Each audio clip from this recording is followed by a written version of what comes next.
Bonjour Alexandre Delval. Bonjour. Géopolitologue. Merci d'être avec nous, mon cher Alexandre. Je sais que vous surveillez de très près ce phénomène, hein, l'augmentation des assassinats, des meurtres de chrétiens dans le monde. Vous avez été surpris que ça frappe au Sri Lanka. Ce n'était pas un pays qui était sous surveillance, si je puis dire, jusqu'à présent. Chrétiens, bouddhistes, hindouistes, musulmans. On était sorti de la guerre civile depuis déjà une dizaine d'années. Oui. Ça allait plutôt mieux.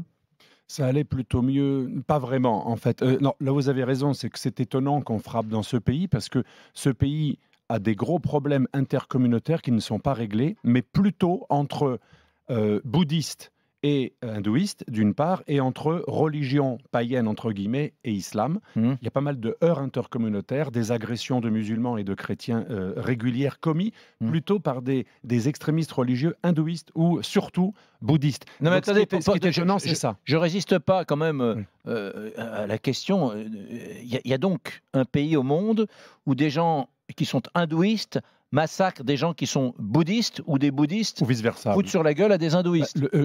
Parce que spontanément, pour nous, c'est une espèce de truc, c'est quasiment surréaliste. J'ai l'impression d'être dans un film de science-fiction. Des attentats bouddhistes contre des hindouistes, ça me semble venu d'ailleurs. Ça va effrayer les bobos de Paris qui pratiquent le yoga, qui vont dans des ashrams en Inde ou qui sont bouddhistes, sympas, pro, Dalai Lama, parce que leur vision, qui est très sincère, c'est que ce sont des religions ultra-pacifiques, on médite, on est gentil. Non, pas du tout. Dans la réalité, le bouddhisme et l'hindouisme réel, c'est pas que de l'horreur, mais ce sont des religions qui ont leurs violents, qui n'ont rien à envier aux violents chrétiens du passé ou islamistes du présent.